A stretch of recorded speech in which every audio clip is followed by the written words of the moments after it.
수요일 아침 토론토 한인 장로교회 새벽 묵상에 오신 여러분들을 환영합니다. 오늘은 9월 24일이고요. 수요일입니다. 오늘 오후 3시에 우리 지난주에 우리 박한별 선교사님, 이은정 선교사님 우리 선교 이야기 듣느라고 한 주 연기된 구약에 대한 통독 도움을 다시 한번 살펴보려고 합니다. 다시 보는 구약인데요. 이번에 두 번째 시간으로 우리 성경의 각 장르에 따라서 이 구약 성경을 어떤 식으로 읽는 것이 좋은가를 저희가 한번 또 깊게 들여다보는 시간을 가지려고 하는데 여러분들 많이 오셔서 참여해 주시면 감사하겠습니다. 오후 3시에 우리 소친교실에서 함께 하게 됩니다. 자, 우리가 호세아서를 계속 보고 있습니다. 8장부터 10장까지가 오늘의 말씀인데요. 8장부터 10장까지는 하나님의 심판을 다루고 있습니다. 전체가 다 하나님의 심판에 대한 이야기라고 보시면 거의 되는데 다만 10장의 한 부분에서는 그래도 회복에 대한 그런 약속도 조금 등장은 하고 있습니다. 그것을 통해서 11장 이후에 이 회개 촉구와 회복의 약속을 미리 맛보기로 보여주고 있다 이렇게 보실 수가 있겠는데요. 우리 이 8장부터 10장까지의 말씀을 한번 쭉 살펴보도록 하죠. 호세아 8장은 이스라엘의 그 모습을 그대로 보여주고 있는 상황입니다. 이스라엘이 하나님의 율법을 어기고 언약을 배반했다라는 것이죠. 여러분 아시다시피 북이스라엘 왕국이 남유다에 비해서 조금 더 타락해 있었습니다. 남유다의 왕들 중에는 그래도 선한 왕이라고 파악할 수 있는 우상 숭배로부터 돌아서서 하나님을 섬기고 백성들을 위한 그런 왕들이 그래도 몇 명씩 있었습니다만 북이스라엘 왕국에는 그런 왕이 전혀 없었죠. 그리고 최초의 왕인 여로보암이 세워놓은 이 송아지 우상이 계속해서 발목을 잡게 됩니다. 그래서 이 8장부터 10장까지의 내용에도 바로 그 금송아지에 대한 이야기들이 같이 나오게 되는데 은과 금으로 우상을 만들고 그 우상을 섬기면서 선을 행하지 않는 이 행위를 어떻게 하나님께서 비유하시느냐 하면 바람을 심는 것에 비유하십니다. 8장 7절 말씀을 보시면 그들이 바람을 심고 광풍을 거둘 것이라 심은 것이 줄기가 없으며 이삭은 열매를 맺지 못할 것이요 혹시 맺을지라도 이방 사람이 삼키리라. 아주 비유적인 표현인데 여러분 바람은 눈에 보이지 않고 손에 잡히지 않는 거잖아요. 그들이 우상을 숭배하는 것은 그런 거라는 겁니다. 바람을 심는 거나 마찬가지다. 헛된 것이고 무가치한 것이다. 그렇게 이야기합니다. 전도서에서도 바람을 잡으려 한다라는 것으로 이 무가치한 것, 헛된 것을 비유로 표현했는데 바로 이 호세아서에서도 같은 표현이 나오고 있습니다. 문제는 바람을 심은 다음에 결과가 뭐냐 하면 모든 것을 파괴하는 재앙인 광풍을 맞이하게 된다는 겁니다. 바람은 눈에 보이지 않고 잡을 수도 없습니다만 광풍은 물리적인 힘이 있습니다. 광풍이 불면 모든 것이 무너져 내리게 됩니다. 그래서 그들은 바람을 심고서 뭔가 좋은 것을 기대했을지 모르겠습니다만 그 결과는 광풍에 불과하다. 우상 숭배의 결과는 그러하다라는 것을 이야기하고 있죠. 그러면서 9장으로 넘어가면 어떤 이야기로 넘어가게 되느냐 하면 이 우상에게서 풍요를 구한 이스라엘로부터 모든 기쁨이 사라질 것이다 라는 그런 예언을 하게 됩니다. 그러니까 결과입니다. 우상 숭배에 대한 책망이 8장이라면 9장은 그 우상 숭배의 결과로서 광풍이 어떻게 오게 되는가, 형벌의 날은 어떤 날인가, 보응의 날은 어떤 날인가 라는 것을 보여주게 되는 것이죠. 9장 7절 말씀해 보시면 형벌의 날이 이르렀고 보응의 날이 온 것을 이스라엘이 알지라. 선지자가 어리석었고 신에 감동하는 자가 미쳤나니 이는 내 죄악이 많고 내 원한이 큼이니라. 이렇게 말씀을 하고 있습니다. 자, 이 죄 때문에 이들이 결국은 심판을 받게 되는데 더 이상 추수의 기쁨도 없고 명절의 즐거움도 없습니다. 재물도 하나님께 연락되지 않습니다. 정처 없이 열방 가운데 유리하는 자들이 될 것이고 그것은 필연적인 결과입니다.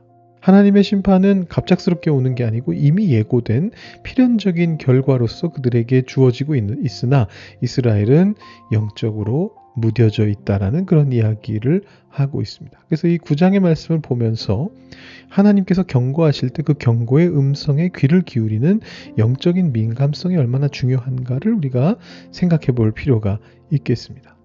자, 그리고 나서 10장은 그 하나님의 심판에 대해서 선지자가 경고하는 메시지가 담겨져 있습니다. 이 경고의 메시지는 결국은 이 북이스라엘 왕국을 향하고요. 특별히 그 왕국의 수도인 사마리아와 또 그곳에 있는 왕을 향합니다. 지도자들을 향합니다.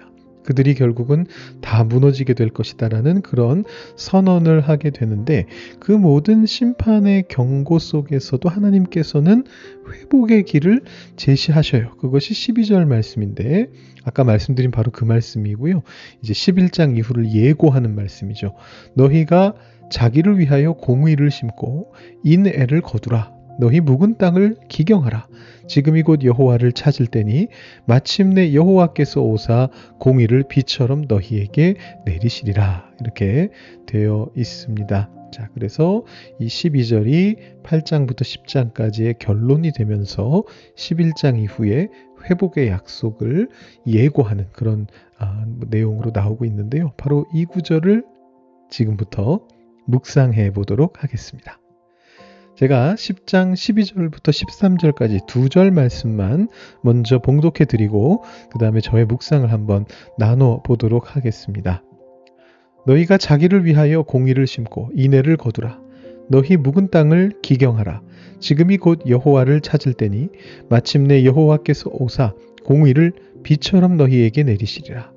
너희는 악을 밭가라 죄를 거두고 거짓 열매를 먹었나니 이는 네가 내 길과 내 용사의 많음을 의뢰하였음이라. 아멘. 자, 여러분 보시면 참 유명한 말씀입니다. 묵은 땅을 기경하라 라는 그런 말씀이 여기에 등장하고 있습니다. 여러분 묵은 땅이 어떤 땅인가요? 소출을 낼 수 없는 땅이죠. 오랫동안 밭을 갈지 않아서 이제 굳어버린 땅을 말합니다. 땅이 굳어져 있으면 그 땅에서는 소출이 날 수가 없습니다. 씨를 뿌린들 거기서 씨앗이 자라날 수가 없습니다. 자, 이것이 상징하는 바는 우리의 죄악이거든요. 여기서는 이스라엘 백성들의 이제 죄악이죠. 우상을 숭배하고 약한 사람들을 섬기지 아니하고 오히려 그들을 압제했던 그 모습들이 결과적으로 그것으로부터 선한 것을 소출을 낼 수 없는 그런 모습이 되어버렸다라는 것입니다. 그러면 멸망할 수밖에 없는 거예요. 여기 말씀의 중간에 보시면 사마리아가 나오고요. 그 다음에 아웬이라는 곳이 나오는데 이 아웬은 베델을 부르는 일종의 멸칭이라고 볼 수가 있습니다. 이스라엘의 죄, 곧 아웬의 산당은 파괴될 것이다 라고 10장 8절에 나오고 있거든요. 그러면서 예수님께서도 인용하셨던 유명한 구절이 나와요. 그때에 그들이 산더러 우리를 가리라 할 것이요 작은 산더러 우리 위에 무너지라 하리라 이렇게 되어 있는데 예수님께서도 복음서에서 바로 이 말씀을 인용하셨었습니다.